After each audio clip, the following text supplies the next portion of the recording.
Hey, we're here at the Burn Design Lab on Vashon Island near Seattle, one of the world's leading centers for research on the design of new clean cook stoves that reduce air pollution that affects 4 million people a year. Here we have Paul Means and Brandy Tang, who are technical managers in the lab, and they're going to help us test the new Firebee thermoelectric generator. Thanks for letting us come by, fellas. Now we're in the lab here, and Brandy is getting ready to set up the stove to cook on. What we have here is a Plancha style stove, typically used in Central and South America. It has a chamber in the front that burns and then another warming section in the back, and we're about to attach the chimney. This is the Firebee generator attached to a chimney section. This is a thermoelectric generator that turns heat into electricity. Inside the chimney, the hot gas is going up, and there's a radiator inside this that's protruding into the chimney here through a hole. And between that section and this section are two semiconductor chips that are called thermoelectric modules. The flow of heat from the hot side to the cold side makes electricity, and we turn it into USB charging power and 12-volt battery charging power here. And this section here is filled with water. That's how we keep the cold side cold. And it is all solid state, so there's no moving parts, and if it's not abused, it might last as long as 15 or 20 years. And it'll produce 5 to 10 watts of power at USB 3.0 standard. So now we're going to get it attached to the chimney, and we're going to fire it up. So now we've installed the generator and the chimney section at the back of the Plancha stove. So this stove is designed to help two pots cook.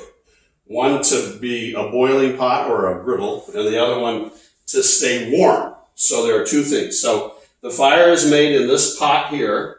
The heat flows across a barrier here and underneath this one, and then out the chimney. So we get a 2-for-1 effect.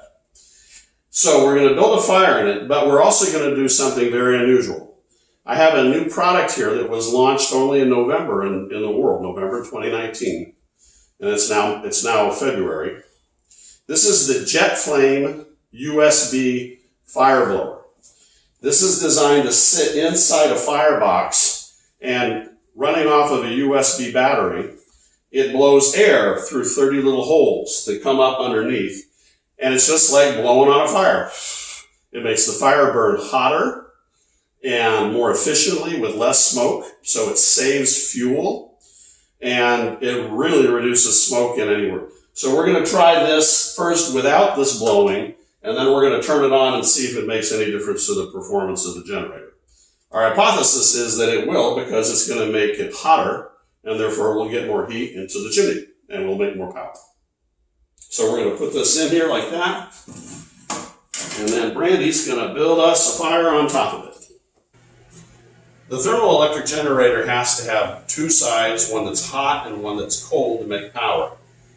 The challenge really is how to keep the cold side cold when it's only 4 millimeters away from the heat. So this design uses a water tank here, which we're going to fill full of cold water. And that's going to be the resource that keeps the power generated. So here we go. Just going to fill it all the way up. And this will explain also the reason why this is such a novel invention that really works when so many others in history have failed to make it work. The reason is because you have to remove the heat away from the cold side as fast as possible. And in the past, the solution has been to use an active pump to pump cold water past the cold side and strip the heat away. The problem is then you're using up the power that you want to use for charging to run a pump instead. By designing this tank so that it's tall and vertical and having the chips down low in the tank, what it does is it starts the water rising as it heats, and it starts a circulation in the tank like this, and it's always moving the heat away from the chip face without any active pumping power. It's just the water circulating, and it only works that way because it's a tall column and we're heating it from the bottom. that solution gives us an active pumping system that doesn't require any outside electricity. It's all powered by the heat of the system itself. And now we're going to get this thing going, and it'll take a little bit, but we'll be watching and measuring the power that comes out.